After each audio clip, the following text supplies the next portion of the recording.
Assalamualaikum warahmatullahi ta'ala wabarakatuh. Dito tayo sa property natin somewhere in the Philippines. So ito, mga pinatanim ko ito. Maraming mahogany. Yan.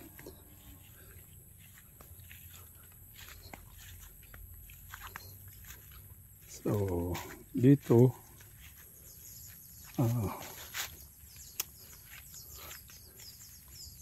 ito ang nakaka-relax na lugar kasi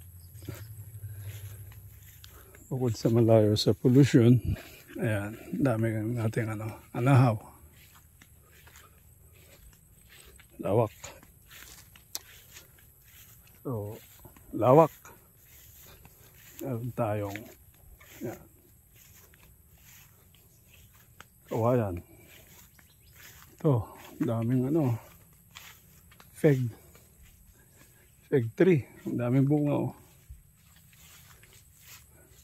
Ano tong isa, langka? Hindi, ano ba yan? May mga talim-talim na putas. Yan. So dito kasi banda, mahirap mabuhay yung dito, yung mga tanim.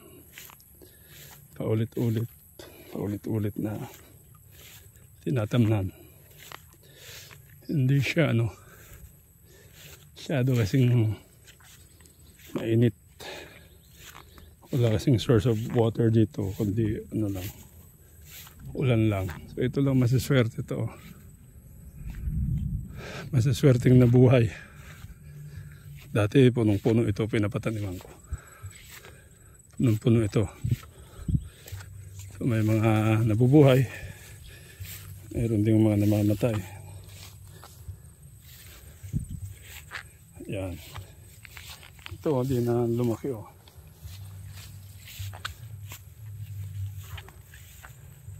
Ayan, so dito na lang natin ng pastulan ng baka rito. Yan, banda maganda dyan. Pag pumasok ka dyan, malamig ang panahon. Dito sa mga puno ng mahogany, ito lang ang nabuhay. Pero dati puno ito. Pinapataniman ko lagi ito ng mahogany. So happy na, ewan ko, minsan kasi pinapadaanan dito ng hindi natin alam, ilalagyan nila ng kalabaw. Yan, ganda rito. Yan, biglang nagbago yung yung ambience, medyo lumamig na dito. So dito pag may mga pag hindi na nasikatan ng araw, mga kababayan, nangamamatay na rin yung ilalim. Unless itong mga kayang mabuhay na kunti lang ang araw. Ito siguro luya. Yan, pwede pa lang mabuhay ang luya sa ilalim.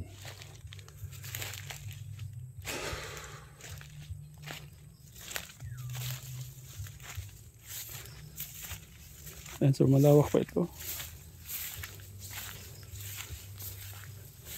Kaso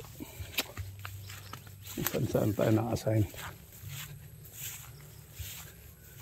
Ayan lawak.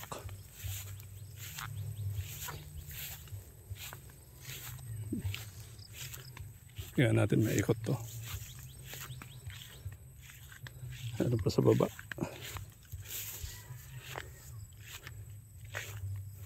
So nung nakaraan bumili ko ng 10 baka.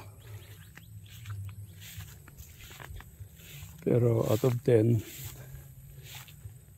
Eh, siyempre hindi pa karoon ng El Nino. Halos walang makain ng baka. Bumagyo. At the same time, hindi pa masyadong marunong yung nag-alaga.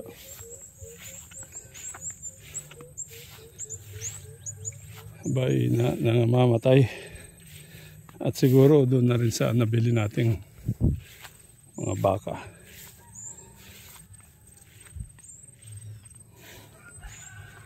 Out of 10, namatay yung 7. Natira 3. Ayan. So yung 3 na yun, mga kababayan, ay yung 2 nanganak na, so 5 na naman. At yung isa hindi siya nagbubuntis, no? May problema siya. So 3 namang mga babae yung natira. Yung 2 is yan nga, nanganak na. Yung isa hindi pa. At ngayon medyo malaki na yung mga anak nila. Buntis na naman yung 2. So yan, pinagtanim ko yan, oh. Kakatuwa. Oh. Ito, pinatanim ko mga dati pinuno ko ng kalamansi. Ako gani. Kaya lang, siyempre wala tayo dito. Dati nasunog. Tumaas yung mga damo. Pag wala kasing, ito na yung mga anak nila, oh. Yan. Allah. Alaikum. Come here. Wala pa. Ano pa siya? Takot. Yan, ayan, oh. Sa 2, 3. Yung 2 nandun sa labas.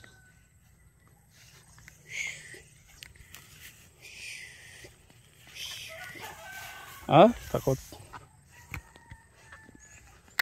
Yan, oh. Kasi dapat pala pag ikumpleto mo rin yung cycle ba ng buhay.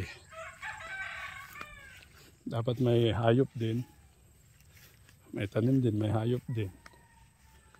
Kasi gaya niyan, dati bumili pa ako ng dito. Ng tawag nito, yung grass cutter.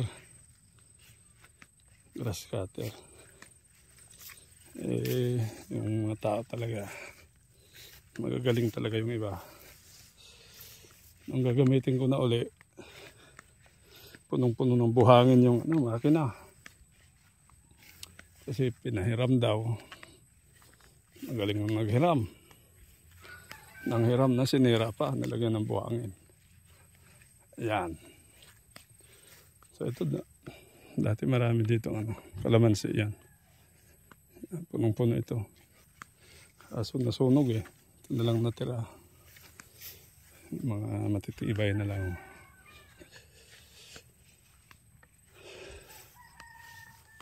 Lawak. So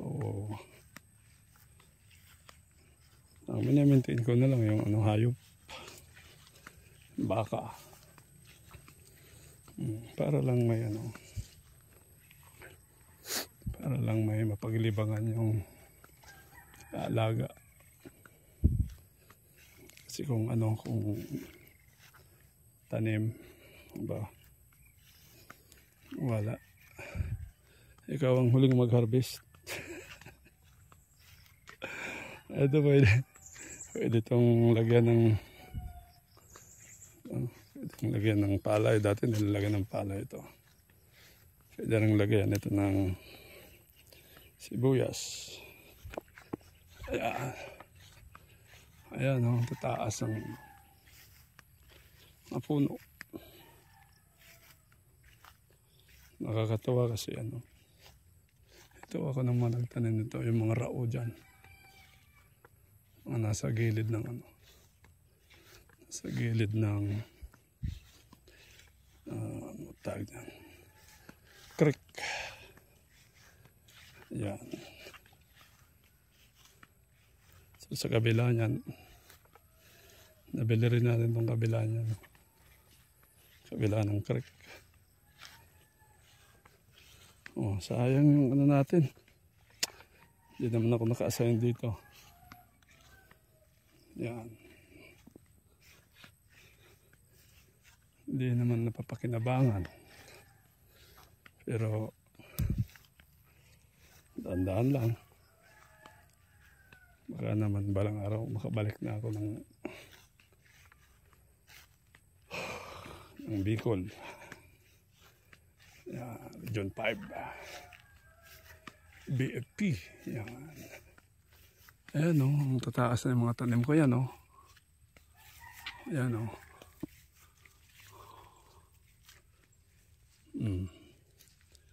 Tingnan mo ang puno na yan o.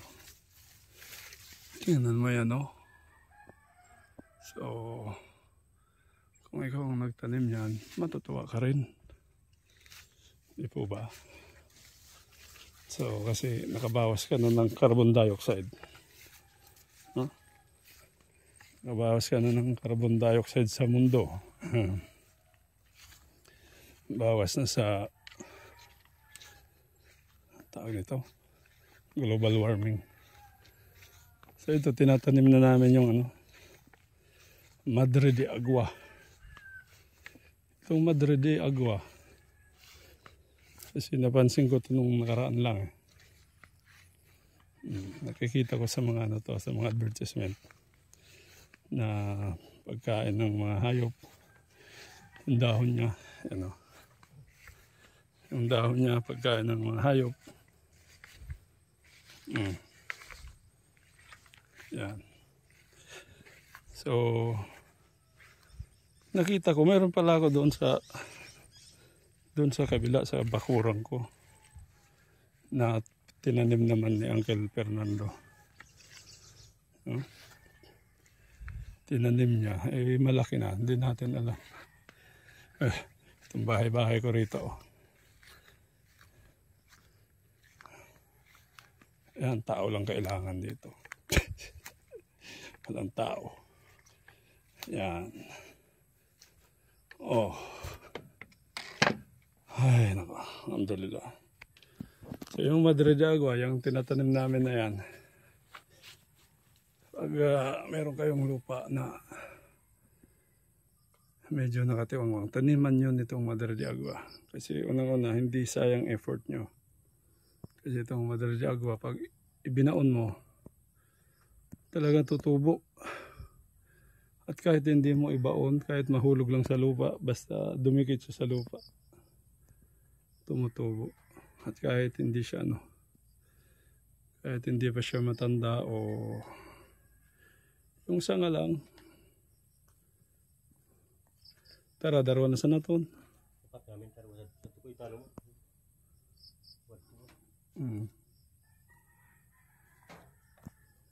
Amo. Daming ano dito oh. Tawag dito bulos. Oh, anahaw. Pambansang dahon. Yan, anahaw. Pambansang dahon.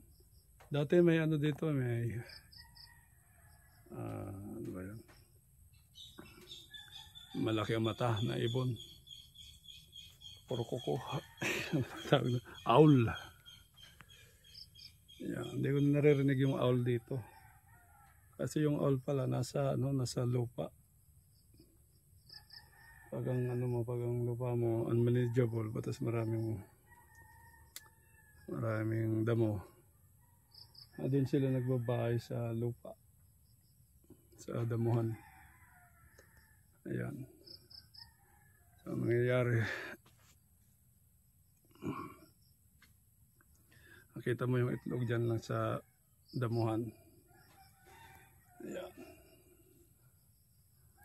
So itong Madre de Agua, mga kababayan, pagkain ng hayop ito, ng baboy nyo, ng manok nyo, At kung ano-ano pa. At napakabilis na tumubo. Sa sunod, pagbalik natin yung nakaraan ay mga umuwi ako dati mga 3 months ago siguro. Sinubukan ko. Kasi nakikita ko yung mga dati, pinuputol ko yun kasi sabi ko wala namang kwenta tong anong klase ito. Kasi ano siya, malambot siya eh. Yung puno na yun. Malambot. Pero nung pagbalik ko, nakita ko eh, tumubo yung mga pinutol ko.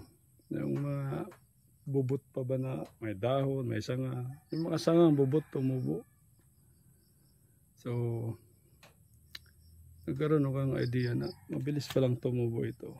In short, hindi sayang ang effort mo. Kasi lagi akong nagtatanim dito, sayang effort ko. Hindi nabubuhay. Kasi kulang sa alaga. Siyempre, wala ako rito. Sa pagbalik mo, wala, hindi rin nabuhay. So, itong Madre de Agua, sumubok ako doon. Nagtanim ako. Mga 3 puno. Aba, may na siya. Mayroon na siyang mga sanga ngayon. So, nagkaroon ako ng conclusion. Itong Madre de Agua doon sa likod ng bahay ay mataas na. So, pinutol ko ito. Pinagpuputol ko. So, pinapaikot ko ngayon dito para magsilbing bakod. Ayun lang po ang kwento natin ngayon. Maraming salamat po.